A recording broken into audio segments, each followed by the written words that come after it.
everyone, Kelly here, and today I want to talk about the books I read in the second half of February.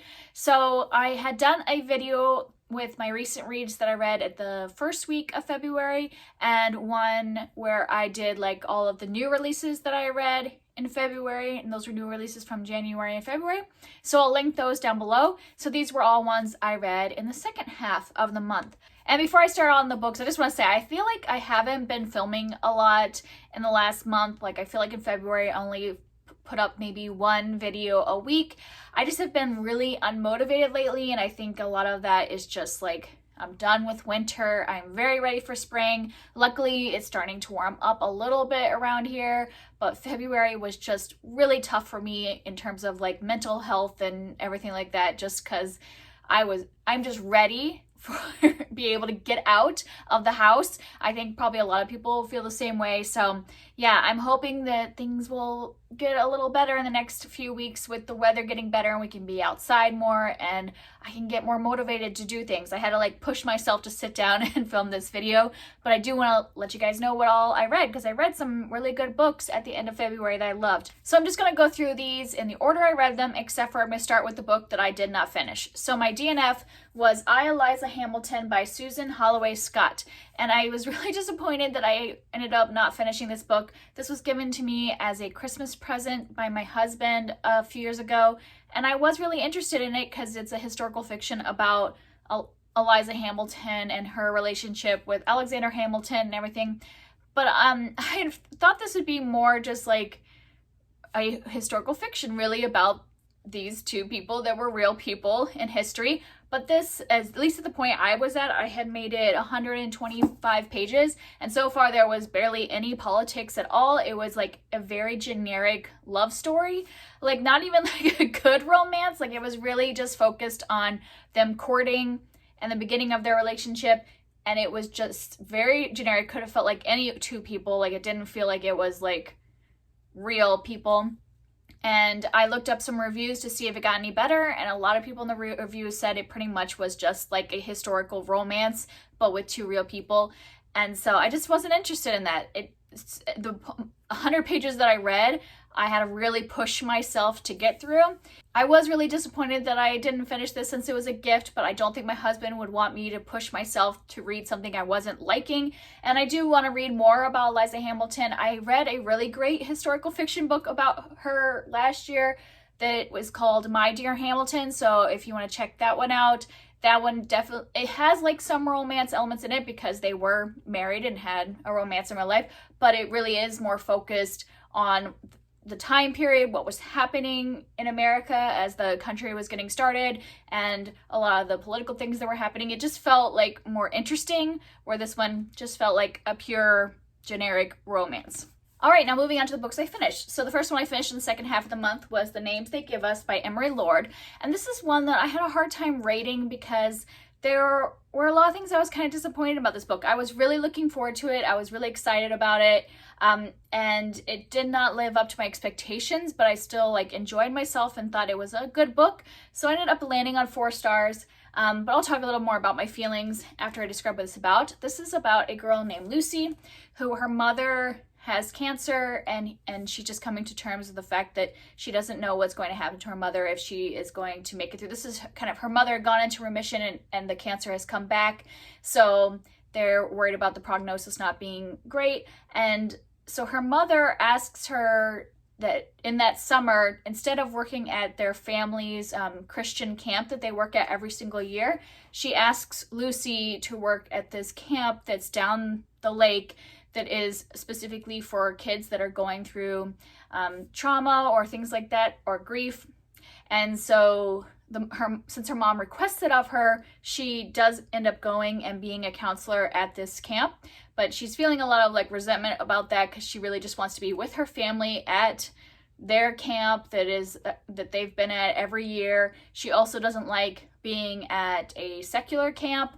And so there's a lot of stuff at the beginning of her being pretty grumpy and bitter, and so that made it hard for me to get into the story, but I understand where it's coming from. Obviously, she's going through a lot with her mother's diagnosis and everything, so I understand that attitude, but it was hard for me to get into because of that. And then once they're at the camp, I think because this was a camp story, it brought it up for me. It probably would have been 3 stars if it wasn't set at camp.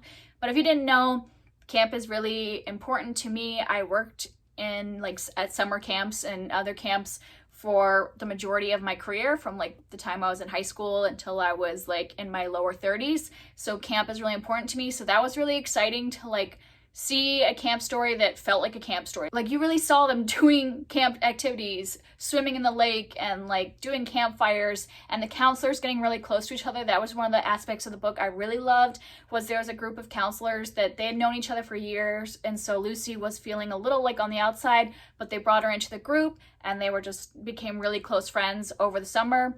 And I think that felt really true to life, because I have some of my best friends in the entire world. Like my best friend in the world I met at camp. We were counselors together. And then my daughter's godmother is also a woman that my husband and I worked together with at camp, and I met my husband at camp. So some of the most important people in my life were people that I worked with at camp. So I loved that like relationship aspect of the counselors. But there were some like camp things that were a bit strange, because there were several times in this book where a counselor, especially Lucy, was having a scene where she was alone with a camper, and that doesn't happen at camp. Like I worked at many different camps, like run by different organizations, so it's not like I only had one experience. And at every single camp, it was like number 1 rule is you are not alone with a child, because if that child says something happened, their camp is obviously liable that they're going to have to believe the camper and fire the counselor. And so you're just, for the safety of the camper and for the safety of the counselor, you're never alone. And there were lots of scenes in this where she was alone, and even in like weird scenarios, like she was like swimming alone with a child. Like, no, you would never just go swimming alone, like you and a little child. Like that seems completely wrong. So there were some things like that about the camp that were a little off, but for the most part, I loved the camping aspect and the counselor friendships, and also like the way she wanted to really make an impact in her campers' lives and things like that. And so this book is really just about her experience at this camp and her growing from it and learning that there's something outside of just her family and her bubble that she's grown up with, that there's other things going on in the world. So I really did like that aspect. So yeah, it just was a little disappointment to me in the fact that it took me a long time to get interested. I think it was like halfway before I really got pulled into the story and got interested. But then once I was interested, I did like the friendships and the themes. So I landed on 4 stars, and I think it's more just my age. You know, this is a young adult book, and maybe I'm far enough from the characters that I didn't love it like I expected to, but I did really enjoy the camping aspect. So if you are somebody that enjoys books set at camp, I would recommend this one. And then next I read Bookish and the Beast by Ashley Poston, and I listened to this on audiobook. This is the 3rd book in the Once Upon a Con series, I think that's what it's called. And all of them had like taken place at this like convention that is for like a book and movie series that's kind of got a like Star Trek vibe to it. It's a made up series. This one was my favorite of the 3, mostly because not much of it takes place at the con, and I'm just not somebody that has ever been to a con, so that never really like pulled me into the first 2 books. And this one only takes very small amount is at the con, so I actually like this one the best. And this is also a Beauty and the Beast retelling, so I like that. This is about a girl named Rosie who one night she is following this dog that she almost hits with her car, and the dog goes to this castle that is in their town, and she knows that the castle's been abandoned for a long time, and so she follows the dog into the castle. Turns out it is not abandoned right now, that there is a celebrity living in it named Vance, and he is pretty grumpy about the fact that she is in his home and disturbing his peace because he's kind of taking some time out of the media. And she ends up destroying some property in the castle by accident, and so then has to like make up the payment for that property by working in the castle's library, organizing all of the books. All right, everything probably looks different, but my kids needed help with something, so I don't remember where I was. I think, yeah, so Rosie has to like work at the castle alongside this grumpy celebrity Vance to fix this library up. And it's just kind of a cute like romance novel about them, and it's basically just Beauty and the Beast but modernized with teenagers. So yeah, I thought it was cute. I gave it 4 stars, and it was my favorite in the series. And then next I read Where the Crawdads Sing by Delia Owens. I had read this as part of Historathon, since this is historical fiction, takes place in like the 50s and 60s, I believe. Yeah. So this is about a girl named Kaya who grew up in the marsh in North Carolina, and as a young girl, her family basically all desert her, so she is left alone to fend for herself in the marsh, doesn't go to school, things like that, and has to learn how to like take care of herself. And it's just following her whole life basically. But then there's also another time frame. It takes place in like 2 time frames. So we're following her from a child as she grows up, and then we're also flashing to the future when she's in her 20s, and there is like a crime that has happened in her town. And so we're kind of following the investigation of that crime, and then we go back in time and watch her grow up. And this is a hard one to talk about because this book is really well loved. It has like so many people that have read it and rated it, and it gets overwhelmingly 5 stars. And so it's one of those that like, when something is so hyped like that, I know it hasn't been talked about necessarily a lot lately, but whenever people talk about it, they usually rave about it, that I have a hard time really like turning off my critical brain, because I'm like thinking, oh, everybody loves this, like what is it about this that everybody loves, and will I love it? And so I had a hard time really deciding, did I love this or not, because I spent too much time thinking about it. And that's the problem with hyped books. I should have just read this right when it came out, when I had bought it, so I didn't spend like years like thinking, will I love this book like everybody else?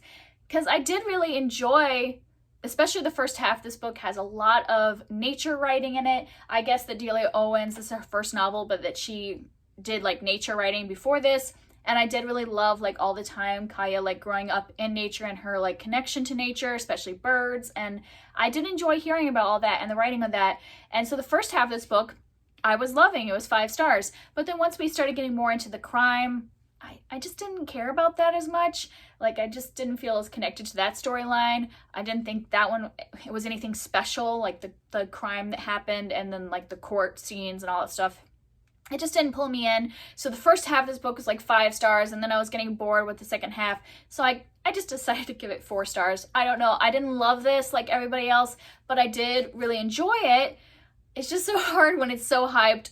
I want to be on the like, I love it train, but I'm not on the like, I super love it. I think it's a good book. I would recommend it, but everybody else is much more passionate about it. So maybe you should listen to other people who are much more passionate, because they'll make you want to pick it up, where I'm just like, yeah, sure, pick it up. It's a good book. And then next I read another historical fiction for Historathon, and that is The Laws of Murder by Charles Finch, and this is a historical fiction mystery. This is the 8th book in a series, so I won't tell you any spoilers about like the characters, but I mean, since they're all kind of like their own episodic mystery, I can just tell you what the mystery is about. So this series just follows a private detective named Charles Lennox living in, I think this one takes place in the 1870s, 1876, and he just solves crimes. And this one, the specific crime is a friend of his is murdered, and his body is found in front of the house of a nobleman that Charles Lennox has been investigating.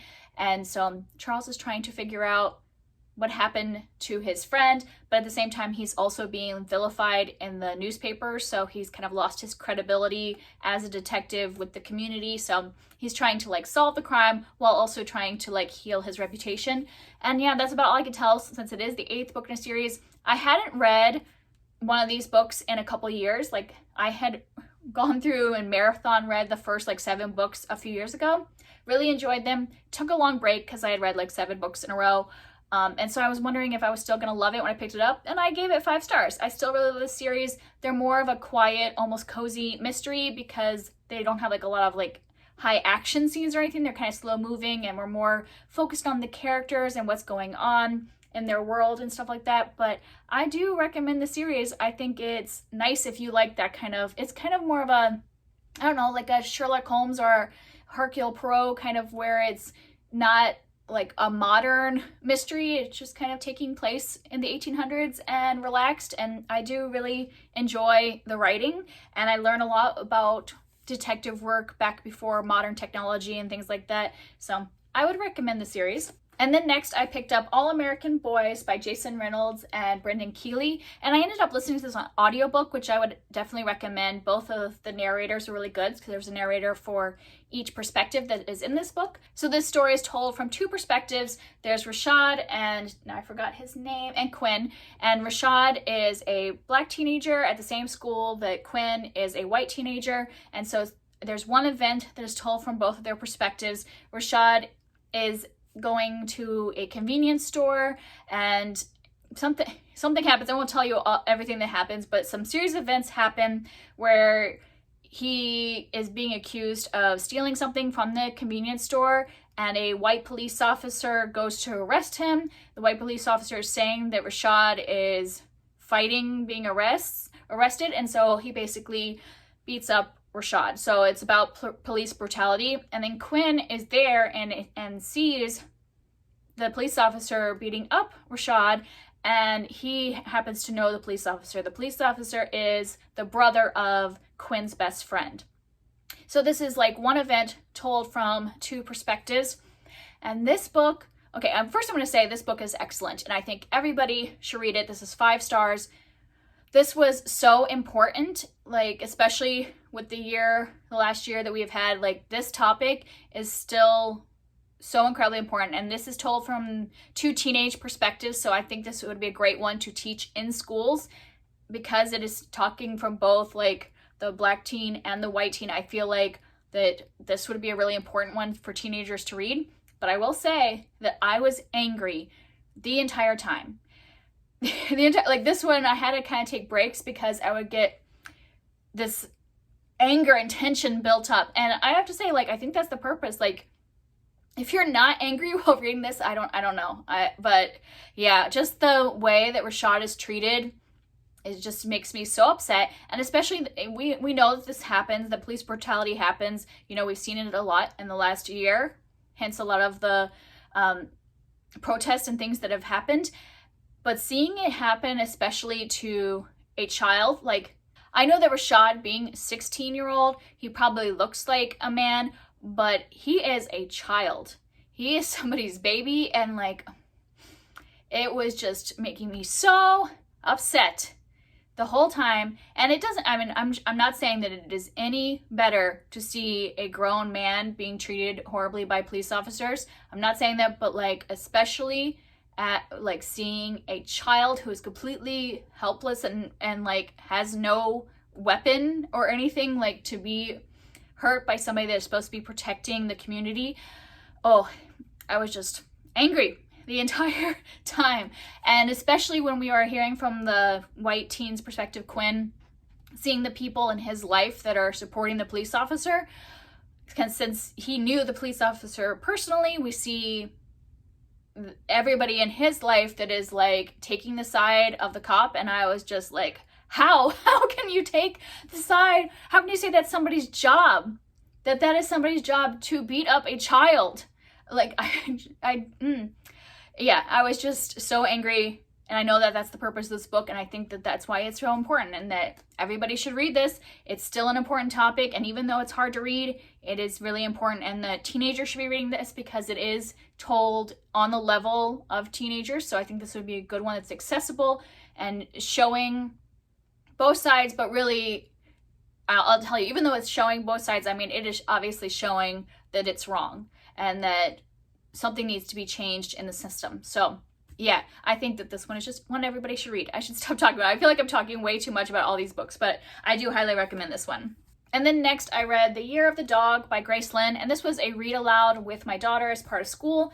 And this book is actually from Grace Lin's real life, so the main character also is named Grace, though she also has her Taiwanese name as well. And so her family is from Taiwan but has moved to America, and so it's about being Taiwanese American and, you know, keeping parts of your culture. And they're talking a lot, they're celebrating Lunar New Year throughout this whole book. Like, they're starting at the beginning of the new Lunar New Year. We're learning about how they celebrate, and then how she kind of makes the year focusing on the year of the dog and how that's supposed to bring her luck and things like that. I'm not going to rate this one because this is one of those where I probably wouldn't have picked this up if it wasn't for doing it for my daughter for school, because I'm not too into this like contemporary kind of middle grade where you're just following a kid's day-to-day life, going to school and friendships and stuff like that. That's not really like my thing that I like to read, but it's important for kids to read about other kids just living a normal life, but with different culture than they have. My daughter really enjoyed this. We started reading this basically right before Lunar New Year, so she was excited and wanted to celebrate and stuff like that. So I think she did learn a lot about the culture. So I would recommend it for people that have kids, but I wouldn't necessarily recommend it to other adults. I think Grace Lin's other like fantasy books are better for that, like kind of span all ages, but this one is more for just children. So I would recommend this to other people with kids that want to learn more about Taiwanese or Chinese culture, because it takes from both of those cultures. And then next I read The Housekeeper and the Professor by Yoko Ogawa, and this one was really good. It's a short book, but it made me think a lot and made me have a lot of discussions with my husband about this topic.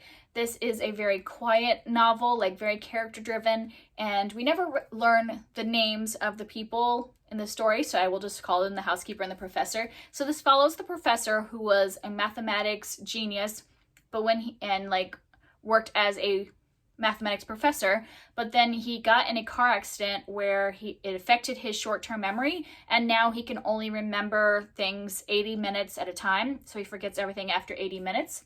And then we're following his housekeeper, who is just starting this job being his housekeeper, and she's learning how to relate to him, because every single day she has to reintroduce herself to him, and then she has to make sure she stays in his sight within an 80-minute period so that she doesn't have to reintroduce herself throughout the day to him, and also just how to have a relationship with him and take care of him with this short-term memory loss. And this was a beautiful story about their relationship and how she would use his love of math to connect to him and his love of numbers. Like they would find connections with each other through numbers. And he also really loved baseball, and so she brought her son to work who loved baseball, and then they would connect over baseball. And so it's just a beautiful story about quality of life and things like that, and just how to connect with people who have different circumstances than you. And I did think it was a really lovely story and would highly recommend it. I gave it 4 stars. I didn't give it a full 5 because there were times in the middle where it started to get a bit repetitive. I really enjoyed the first beginning part. I really enjoyed the ending, but the middle probably could have been trimmed down a little bit. Even though it's short, it could have been trimmed down a little bit more and it would have been a perfect novel. But as it was, I do think it was a worthwhile read, and I would highly recommend picking this one up. And then the last book I read in the month was The Switch by Beth O'Leary, and I listened to this as an audiobook. I had liked her other novel, The Flat Chair, but I didn't love it like a lot of people did. I thought it was good, but this one didn't really appeal to me at first because it didn't seem to be a romance like The Flat Chair was, and I would not call this a romance. I would just more of a call it a general fiction. I don't like to use the term women's fiction because I think this could relate to anybody, but it's just about a woman who is doing like a office job in London, but then has a bit of a breakdown, and so she needs to take a break from work, and then her grandmother lives in the country and her husband has left her recently, and so she needs to take a little break from her life in the country and wants to take an adventure in the city. So they decide to swap homes and live in each other's lives for a couple months just to have their own little adventures. And I absolutely loved it. It didn't sound interesting to me at first, but when I got into it, I loved the characters. I loved what was happening with them. I loved their relationship with each other. I just loved everything. I gave it a 5 stars. I thought it was really good. Just the way that each of the women were approaching this new venture was really interesting. I can't remember their names, I'm sorry, but the younger woman living in the country, she was like meeting all of her grandmother's friends and just how she was connecting with all of these older people and like wanting to do fun things with them and be part of the like community watch, and just like some of these things that she never thought she would do because she was more of a city person and she was just really enjoying her relaxed life. And the grandmother, you know, she'd been married for a long time to a husband that left her, and then now that I think she's in her late 70s. Sorry, the cat is hitting the tripod. So now that she's in her 70s, she's decided to have a big city adventure, and she's hanging out with, you know, her younger daughter, her granddaughter's friends, and going out places and dating, like going on online dating. And I just thought it was a lot of fun. There is a little romance for each of them, but I wouldn't call this a romance. It's just like watching two women grow into what makes them happy at their time of life, and I loved it, and I would highly recommend it. I think the audiobook was well done as well. So that's it. Those are all the books I read in the second half of the month. If you've read any of these and want to talk about them, I would love to hear from you down below. Hello, somebody that's disturbing my tripod.